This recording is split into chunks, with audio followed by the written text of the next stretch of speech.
Voilà, aujourd'hui nous sommes donc le 9 février 2022. Je suis avec un jeune frère là, que je respecte parce qu'il a beaucoup de talent. Et c'est un panafricain très convaincu, vous l'aurez reconnu. Voilà. Et son humour, vraiment, il déchire. Il déchire. Donc pour la nouvelle génération, je trouve que c'est très intéressant. On s'est retrouvés ici par hasard, hein, parce qu'on ne se connaissait pas. Enfin, moi, je le connaissais, parce que lui ne me connaissait pas, naturellement. Et puis, je me suis dit, bah, tiens, ça tombe bien, on va faire une vidéo pour balancer ça sur ma chaîne. Donc voilà, frère, vas-y. Salut, c'est Lenny Bunga, ukulélé. Je suis content d'avoir rencontré le frère Djoubian. Allez suivre ses vidéos sur sa chaîne YouTube Djoubian. Il fait des magnifiques t-shirts aussi contre le franc CFA. Donc, achetez ce t-shirt. Et sinon, toujours rendez-vous à la librairie Taméry. Hein. On se retrouve ici. On est toujours là. En tout cas, merci à toi de faire tout ça pour nous et pour la génération. Et continue. Quoi. Mais comment ça se passe là? Justement, j'en profiter.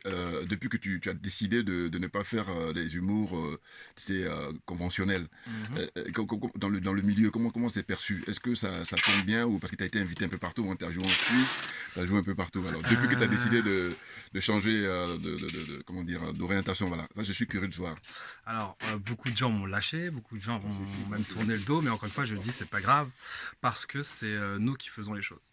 C'est-à-dire que je suis persuadé qu'on peut s'auto-gérer tout seul, on n'est pas obligé d'attendre qu'un gros producteur de France, blanc, ou suisse ou allemand, vienne nous signer. On peut faire les choses par nous-mêmes, encore plus aujourd'hui avec Internet, où tu crées ta propre communauté. Donc je me suis dit, je vais pas compter sur les autres pour essayer d'avancer, je vais compter sur ce que j'ai moi, et ce que j'ai, c'est mon histoire et ma communauté. Donc tant pis si les autres nous en veulent, tant pis si les autres veulent plus travailler avec nous. Je connais, au début, ils ne voudront jamais travailler avec nous. Mais une fois que ça marche, c'est les premiers à venir s'incruster. Donc, on fait ce qu'on a à faire, on rend fiers les nôtres et point. Oui, parce que j'ai vu que tu t'es invité dans des festivals, notamment en Suisse. Dans à Montreux, à Montreux, voilà, des grands festivals et tout ça. Et puis là, tu es en train de me confirmer comme quoi, compte tenu de l'humour que... Tu vois, j'ai fait un dernier Montreux cette année là, et il y a eu la discussion de est-ce que Lenny doit participer ou pas. Il y a eu des réunions pour savoir si je devais participer, parce que je faisais plus qu'ils aiment. Ils me disaient, il fait plus que ce qu'on aime. Donc, ce qu'on aime, c'est clairement. Parle-moi des portables, des couples et des. Tu sais que je suis sidéré, hein, c'est-à-dire qu'en fait, j'allais dire, je suis content de te rencontrer. Et je veux dire, ce que tu es en train de dire là, je suis sidéré par le fait qu'on est en 2022. Et puis finalement, c'est un statu quo. Il faut jamais écouter les gens qui vont te parler de. Faut comprendre qu'en Europe, on a cette hypocrisie sur le racisme. On a cette hypocrisie sur le racisme, on a cette hypocrisie sur. On veut pas que. Le peuple africain ait une histoire, on ne veut pas que le peuple africain en parle, on ne veut pas que le peuple africain soit structuré, organisé. Donc tout est fait pour déconstruire, tout est fait pour dire non, en vrai, c'est la sous-race de l'humanité. Donc c'est pas grave. Encore une fois, je l'ai dit, il faut pas compter sur eux, faut pas se dire ouais, sans eux, je vais pas avancer, sans eux, on peut faire les choses par nous-mêmes. Parce que en fait, toi, je dis quand j'ai découvert la manière dont tu abordais l'humour par rapport au panafricanisme, je me suis dit mais à part toi, je connais pas d'autres, en tout cas de ta génération, qui ont cette approche-là. Donc je veux dire, si je te donne des noms, tu vas me dire ce que tu en penses. Félix Eboué. Thomas Ndijon. Arrêtez. Non, mais tu sais que c'est pas Félix. J'ai fait exprès. C'est Fabrice, mais encore une fois, moi je vais dire un truc. Fabrice Eboué, excuse-moi, tu vois, je dis Félix Eboué parce que je fais allusion. Regarde, moi je vais dire un truc. J'ai toujours dit, on peut pas en vouloir à des gens de ne pas parler d'une chose qu'ils ne connaissent pas. Est-ce qu'on veut absolument qu'ils fassent, donc on leur dit faites, et ils vont dire n'importe quoi ou des choses, des fois ils vont se tromper. Et après on va leur tomber dessus parce qu'on va leur dire ouais, vous vous trompez, vous dites des bêtises. Mais en vrai, si, encore une fois, je leur dis, si ça leur parle pas, je trouve ça bête parce qu'à un moment donné ou un autre, ça va les toucher.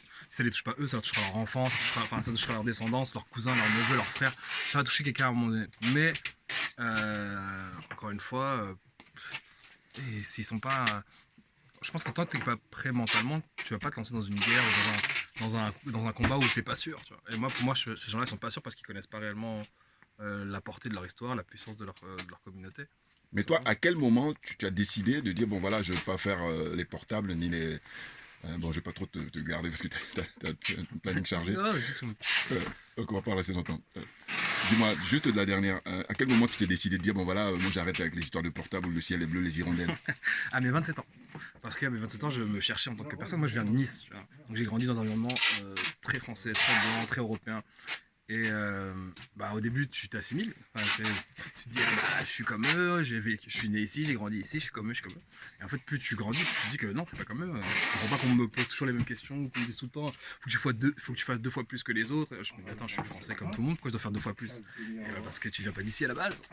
Pour eux. Tu vois, donc tu es obligé de te battre 2 fois plus, donc je me suis cherché. Je me suis cherché surtout, c'est-à-dire, je me suis cherché en tant que personne. Une fois que je me suis trouvé en tant que personne, je me suis trouvé en tant qu'humoriste.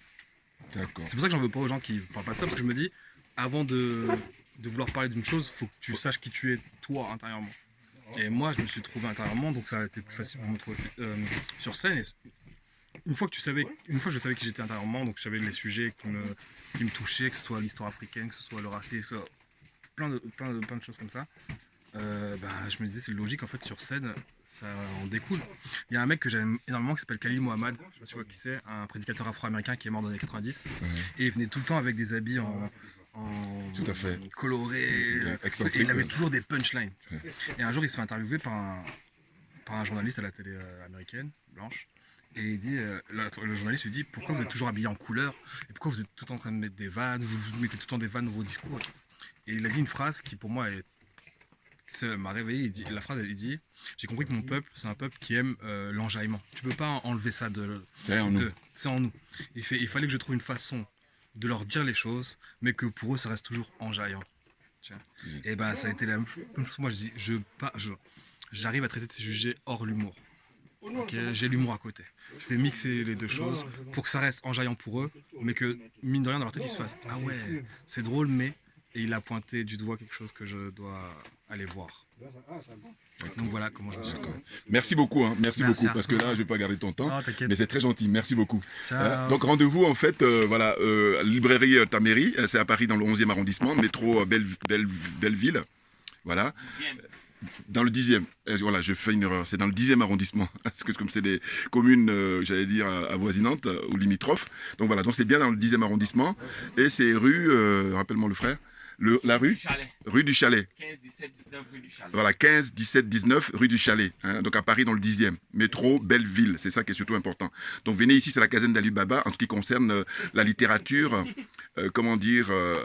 afro-centriste ou panafricaine. Vous avez toutes les littératures, c'était du monde noir, voilà. Donc moi ici la première fois que je suis rentré, j'étais vraiment tombé des nues parce que j'étais impressionné par le nombre de références dont il dispose. Et donc le rêve, c'est que le frère puisse obtenir un grand local beaucoup plus important de manière à valoriser tous ces produits-là qui sont vraiment des mines d'or. Voilà. Merci à vous et puis je remercie le frère encore une fois pour sa disponibilité parce qu'on s'est vu comme ça par tout hasard, c'est les hasards de la vie. Et puis vous avez vu, on est en 2022 et puis il raconte son expérience, c'est incroyable. Voilà. Merci pour votre attention et puis à très bientôt, on lâche rien parce que c'est nous qui avons raison. À très bientôt.